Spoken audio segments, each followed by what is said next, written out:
There's a reason why Highfield is gaining so much market share. Their rigid hull inflatable boats are light, strong, and durable, but they've always felt just a little bit industrial. Well, that was until now.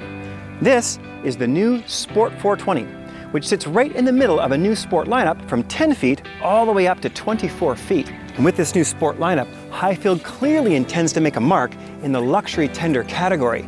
I mean, just look at the detailed diamond stitching in this new upholstery. Now check out the storage on this boat, which is under 14 feet in length.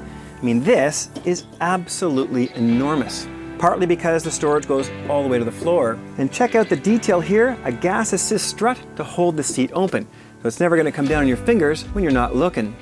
And if you look closely inside, you'll notice that all the components, the steering components, the wiring, and the bilge pump are all sourced in North America. And they all meet the NMMA standard. But this is not the only storage on the boat. Forward, under the seat cushion, there's another compartment, which normally you'd find a fuel tank. But on the Sport 420, the 10.5-gallon fuel tank is under the deck.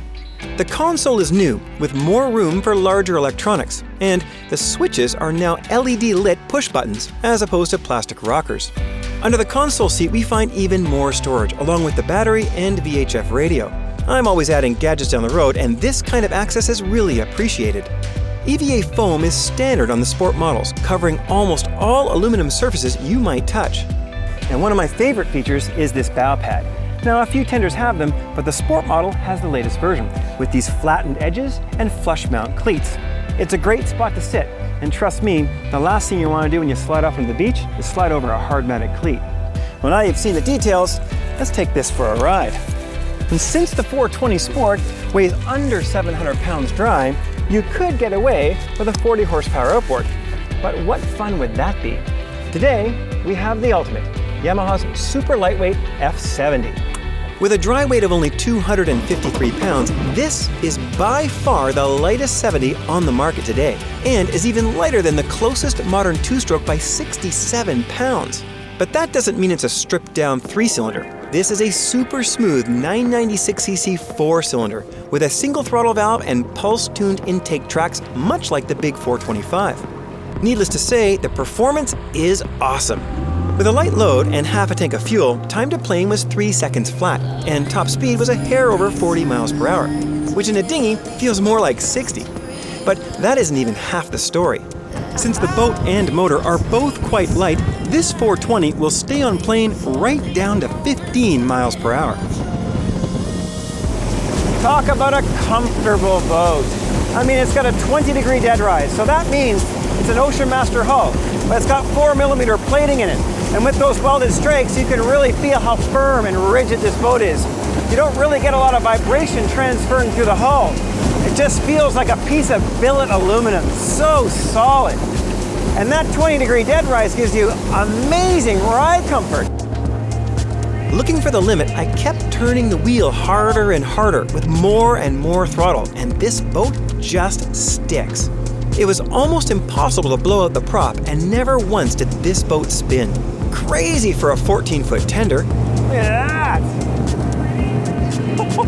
Oh man! This thing's awesome! And the way this boat turns really is incredible. I mean, it's predictable. You can really ham-fist the wheel, and it doesn't let go. So you have this confidence you don't always have in a small inflatable boat. Wow. And I absolutely love the ergonomics. I mean, everything is just in the right position. The angle of the instrument cluster, I can see the chart plotter perfectly. With a beam just 1 inch short of 7 feet, this 420 feels bigger than most 450s. And one thing I really like, all the toe points are welded into the hulls. You're never crossing over the tubes and having to sit on a nasty D-ring. The aluminum arch is an option, but for me, it's a no-brainer. Not only does it provide a hard, elevated toe point for wake sports and a permanent spot for the light, but it looks awesome and gives you something to grab onto when boarding. Reluctantly, we have to give this boat back, but before we do, we want to show you a few more things that can be seen more clearly on the trailer. Check this out. If you're running any transducers in the boat, you don't have to drill holes in the hull. They actually weld a transducer plate, so you can mount one without any holes in the boat. In fact, there's only one hole in the entire boat, and that is the drain plug. And just in case you want to trailer your boat with the drain plug out, Highfield took the time to weld in a drain plug holder. Now here you can see the transom's notched out a bit, so there's extended running surface to either side of the engine. Now this provides more lift, but not too much.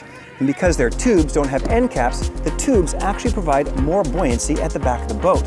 Aluminum is a bit softer than metal, but all of these have hardened inserts, so if you hook a hook to it, it's not going to wear out just like aluminum might. It's not a big detail, but the overlap on the seams runs in the same direction as the water, so water's never going to push back the other way. Now the standard factory warranty from Highfield is 2 years on PVC and Hypalon, but if you register your boat, they extend that warranty to 5 years on PVC and 10 years on Hypalon, and that covers both the fabric and the seams. Overall, I am truly impressed with the quality and finishing touches. It is clear when you look around this boat that Highfield remains committed to continuous improvement, and these new sport models reflect this commitment. My only real problem is, well, this one is already sold.